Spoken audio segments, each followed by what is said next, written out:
Master Business.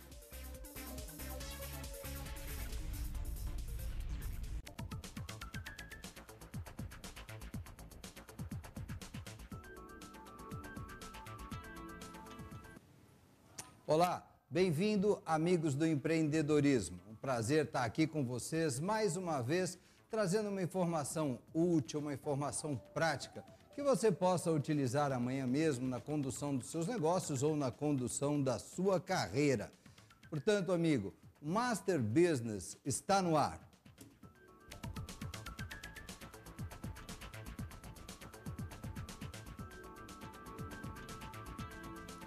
Muito bem. Ele é de São Paulo, é leiloeiro oficial, tem mais de 30 anos dedicado ao mercado de arte, está fazendo uma visita aqui a João Pessoa e o Master Business o convidou para compartilhar com você uma informação interessante sobre esse fascinante mercado.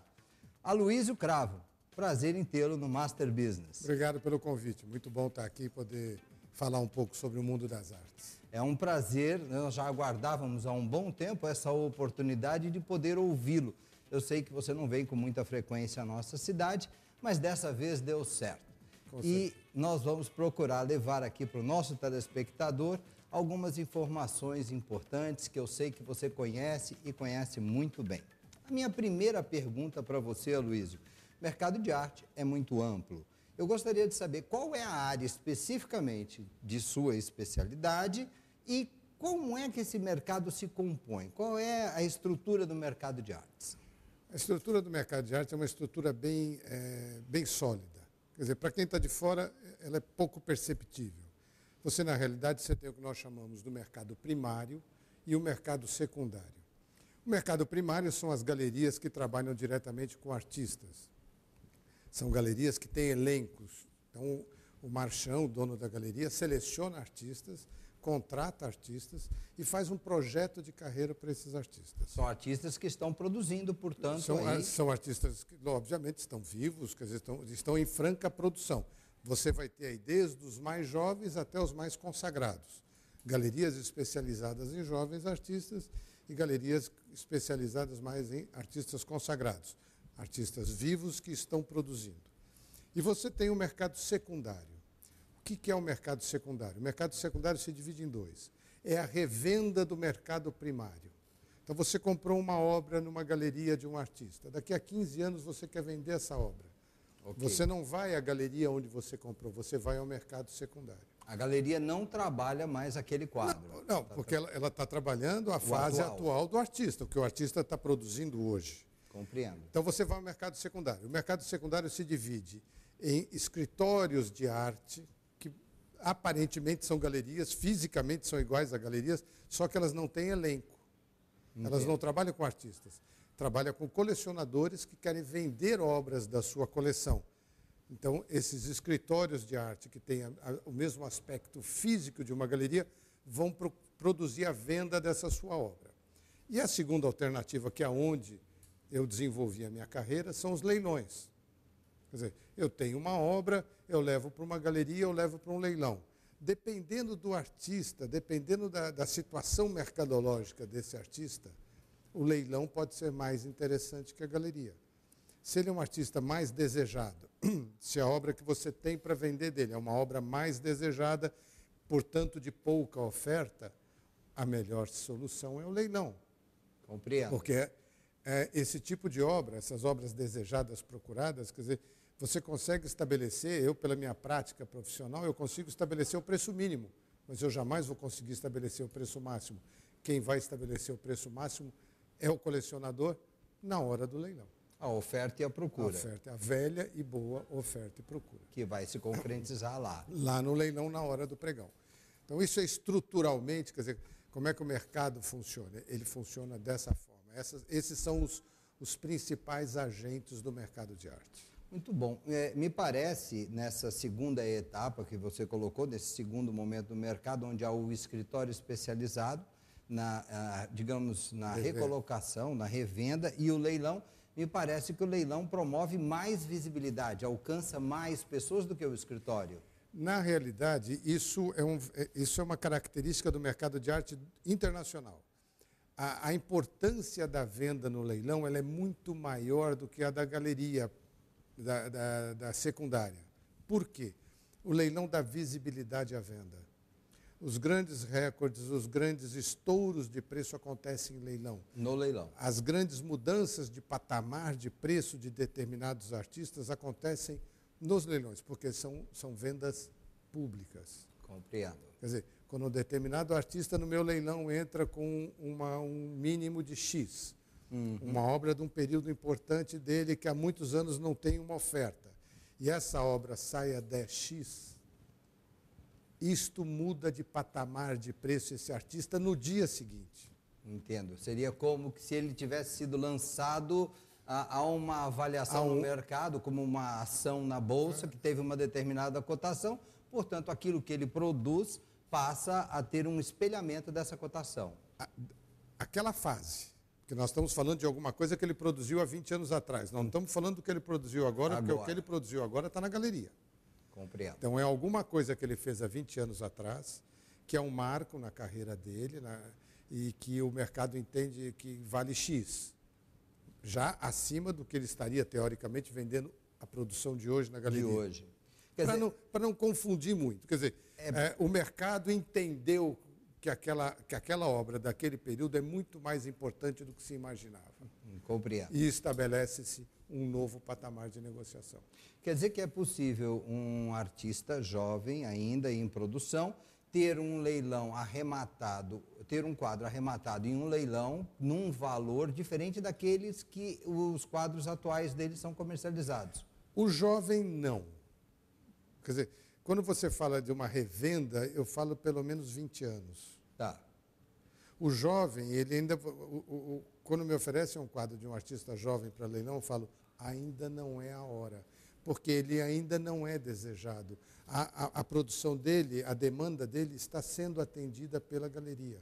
Seria uma forma de você protegê-lo, não permitir que ele vá ao leilão. Por quê? Ele ainda não tem, ele não é você não estabeleceu fases ainda mais importantes ou talvez menos importantes, porque ele é um artista jovem. Ainda ele está na mão da galeria.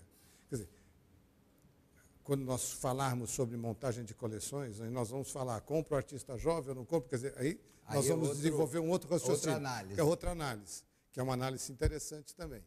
Mas, para o mercado secundário, quer dizer, eu entendo que alguma coisa tem relevância de um artista vivo, não jovem, mas vivo, com uma produção de pelo menos 20 anos atrás. Com um histórico de 20 anos. Uma obra que ele produziu há 5 anos atrás não é uma obra ainda vocacionada para uma disputa em leilão. Vamos lá, se me permite, eu vou mencionar o nome de uma pessoa para que dá uma referência. Tomi Otaki está agora fazendo o seu centenário, né, de idade e é uma artista que produz, creio eu, há cerca de 50 anos. Ela tem esses dois momentos. Tem, seguramente. A Tomi tem uma característica interessante, que ela é uma artista que começa tardiamente, é muito raro isso. A primeira pintura na vida da Tomi Otaki acontece quando ela tinha 50 e poucos anos. Isso não é comum, normalmente isso começa com 20. Então, se nós formos analisar, hoje o mercado já tem uma leitura, a produção dela dos anos 60 e dos anos 60 e 70 e 80 tem uma cotação que os anos 90 e 2000 ainda não tem. E esses vão a leilão. O mercado secundário. O mercado secundário. As obras dos anos 50, 60, 70 e 80 vão a leilão, são disputadas, por quê? São obras raras. Quer dizer, se nós imaginarmos que nos anos 60, isso é um dado importante sobre a produção artística no Brasil, quer dizer, a nossa produção é muito pequena. A produção dos artistas a produção sempre foi muito pequena. Diferente, já na Europa, nos anos 50, 60, você já tinha um sistema de comercialização de arte. Esse sistema começa embrionariamente no início dos anos 60 e toma corpo nos anos 80 e explode nos anos 90. Ou seja, permita ver se eu entendi claramente. Como na Europa já existe um mercado mais forte, já é um sistema de produção e distribuição maior, mais consolidado, automaticamente as pessoas conseguem viver mais da arte e produzem mais pessoas entram no mercado. Os artistas produziram mais porque eles tinham compradores. Certo. Já existia um mercado organizado. Se nós analisarmos a produção artística no Brasil, os modernistas, década 20, 30 e 40, quer dizer, basicamente os artistas produziam para disputar salões ou para os seus patrocinadores pessoais. Algum grande empresário nos anos 30 adotava um determinado artista, comprava muita coisa dele, quer dizer, você não tinha uma distribuição sistemática, não. Porque não, hoje, um jovem artista, ele tem uma carreira programada. Compreendo. Quer dizer, ele vai fazer uma exposição esse ano aqui, ele vai fazer ano que vem uma exposição em outra cidade, daqui a 3 anos tem programada uma exposição para ele em Nova York, enfim. Quer dizer, então ele tem algumas tarefas, ele produz. E é importante que o artista produza, porque do exercício vem a excelência. Exatamente. Quer dizer, repetição. Desse processo, o processo criativo, ele se autoalimenta. Quer dizer que um mercado forte, ele alimenta a qualidade da produção. Sempre. Muito interessante. Quer dizer, quando você tem um mercado pequeno, quer dizer, a produção é tímida. Compreendo. Quer dizer, na medida em que você tem um mercado forte, consistente, comprador, quer dizer, você tem pessoas que se interessam por isso, você cria para os artistas um ambiente muito favorável para a busca da excelência. Muito interessante. Olha, nós vamos para o nosso intervalo, mas na volta eu quero falar um pouco, quero ver se nós oportunizamos ao nosso telespectador a percepção de como compor uma coleção, quais os critérios, certo? Falamos sobre isso já. Muito bem. Em poucos instantes, estamos de volta com Aloísio Cravo, falando mais sobre o mercado de arte. Até já!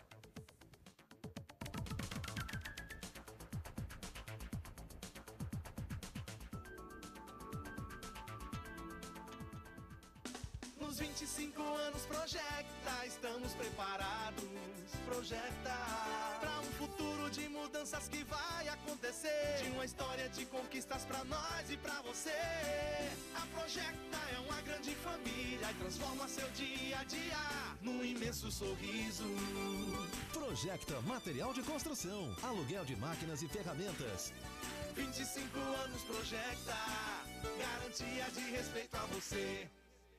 Você está assistindo Master Business.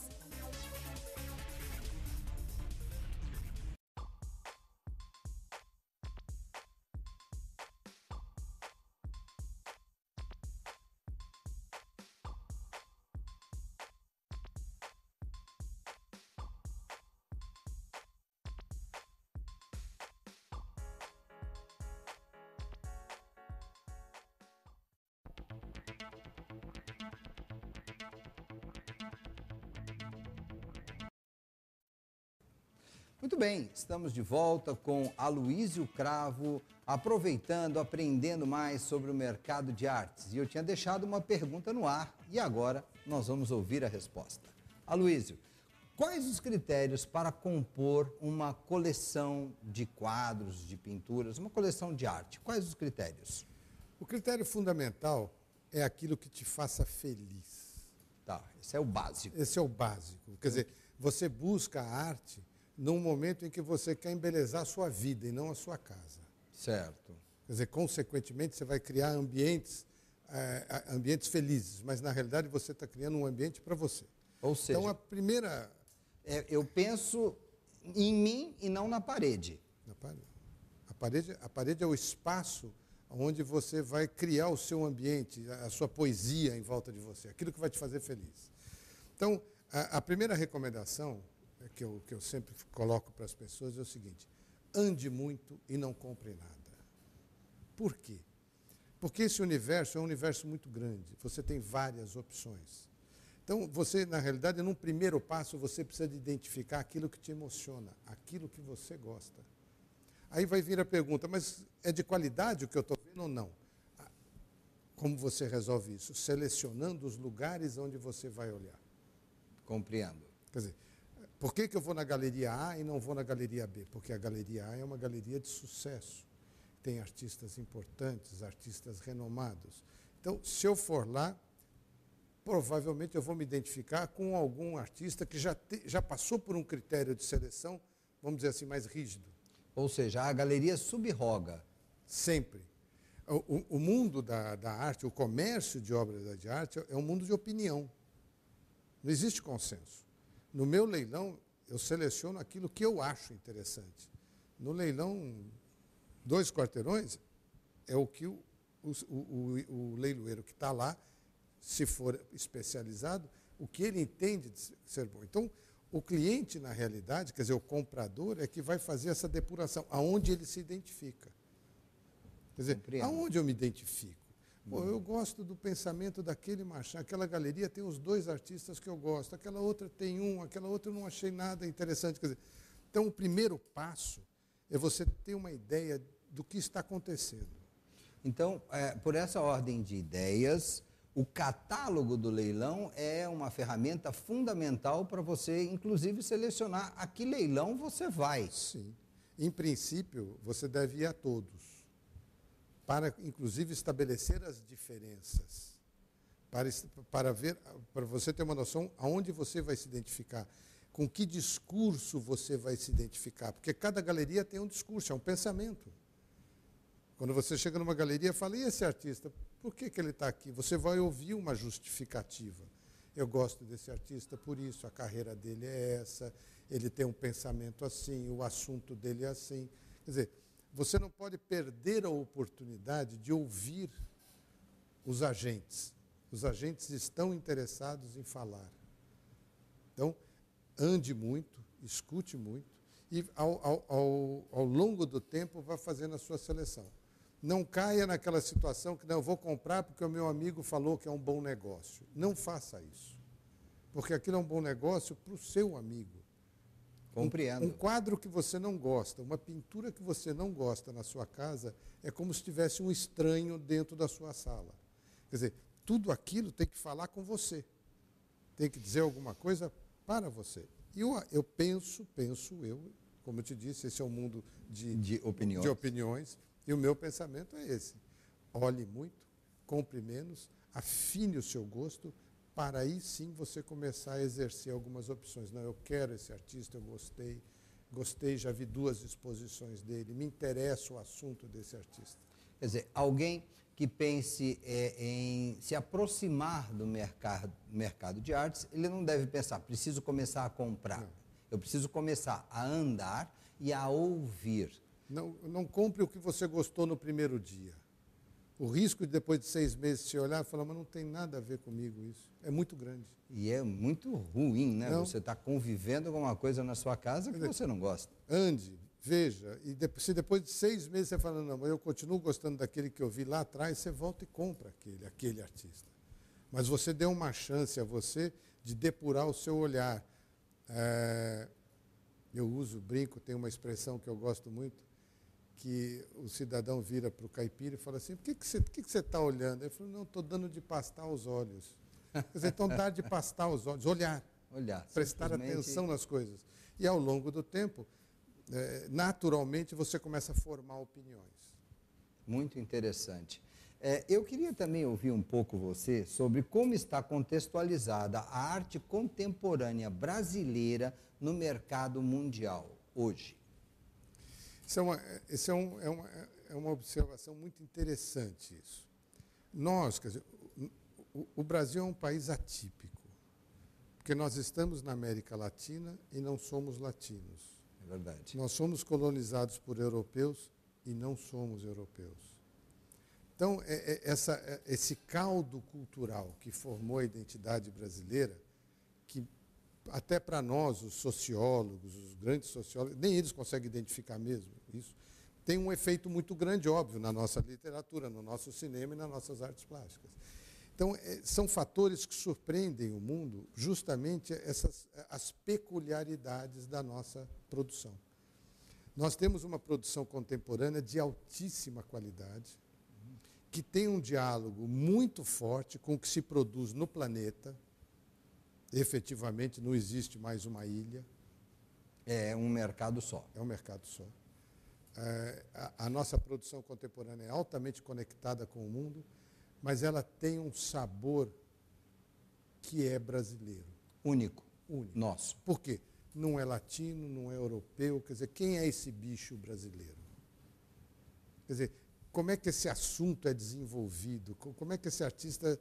Então, hoje, o mundo começa, os grandes museus, o MoMA, que é o Museu de Arte Moderna de Nova York, a Tate Modern, que é o grande Museu de Arte Contemporânea de Londres, eles estão interessados em levar artistas brasileiros para expor e adquirir obra de artistas brasileiros para o seu acervo.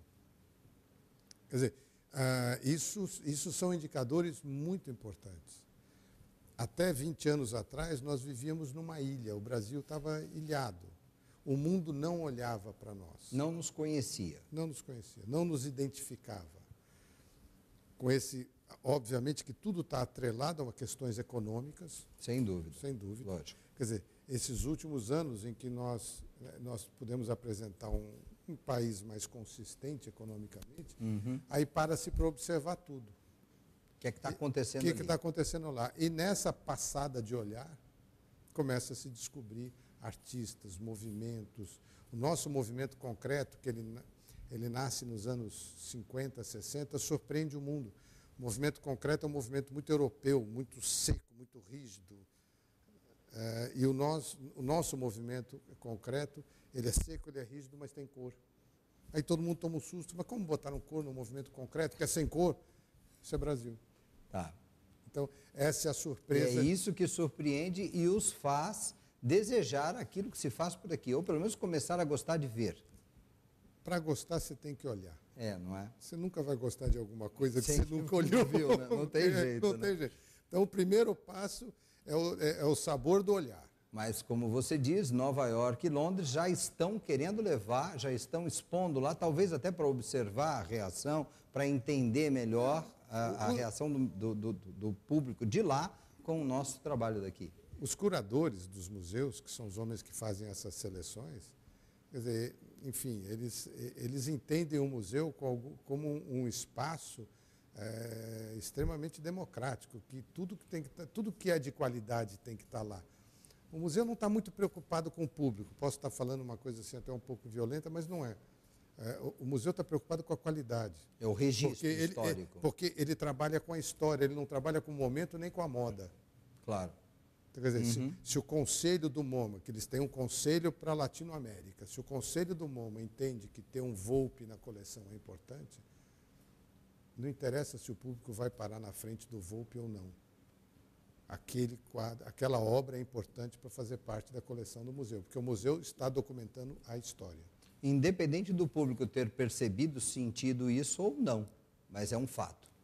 No momento em que o museu referendou aquele artista, o observador inteligente fala, não gosto, mas se está aqui, devo prestar atenção. Tenho que, pelo menos, tentar entender. Do que se trata isso? Se este museu, que tem um conselho de pessoas de profundo conhecimento técnico, elegeram esse artista para estar aqui, merece a minha atenção. Quer dizer que o mercado, ele é um mercado, digamos assim, promissor, emergente e promissor. Ele está crescendo. O mercado brasileiro, em termos de número, é muito pequeno. Muito pequeno. Muito pequeno. Há 20 anos atrás, você vendia uma obra do Volpi por $10 mil, e hoje essa mesma obra é vendida por $200 mil. E daqui a 10 anos, essa obra vai ser vendida por $2 milhões. Porque o mercado é muito pequeno. Quer dizer, então, qualquer crescimento, como é que o mercado cresce? Com a aproximação de novos colecionadores. O nosso acervo é um acervo importante. Então, os colecionadores, ao longo do tempo, eles vão se aproximando e o mercado cresce a números assustadores. Muito bom. Aloysio, a sua entrevista foi muito elucidadora. Ela trouxe, sem dúvida, uma luz ao entendimento do nosso público sobre esse mercado, sobre esse segmento, cujas informações normalmente são muito poucas, né? E foi uma oportunidade assim, bastante enriquecedora. Eu quero agradecer você ter aceito o nosso convite. O tempo aqui no Master Business passa muito rápido, nós conversamos 30 minutos, não parece, mas eu tenho certeza que não faltará oportunidade para em outro momento você estar conosco, numa outra vez que você venha aqui a João Pessoa, para que a gente possa abordar outros aspectos deste assunto que, sem dúvida alguma, é muito amplo e merece mais a atenção do que nos foi possível dar nesses 30 minutos. De toda forma, muito obrigado por você ter estado conosco e só um segundinho eu já volto para o encerramento.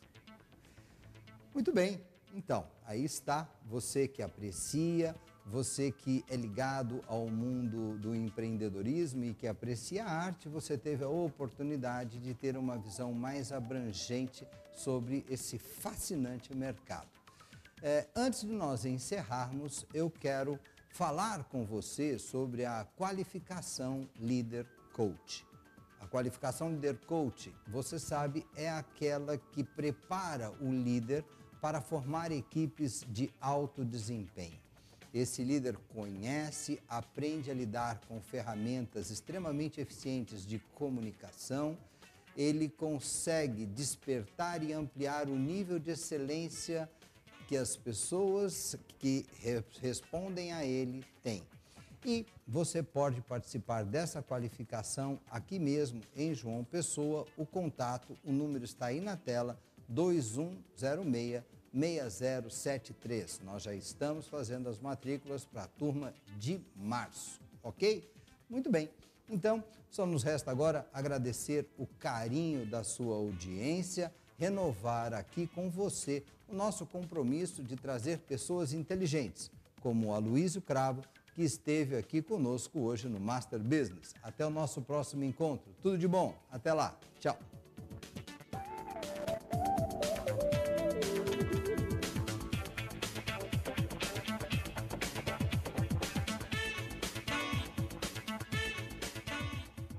Você assistiu Master Business.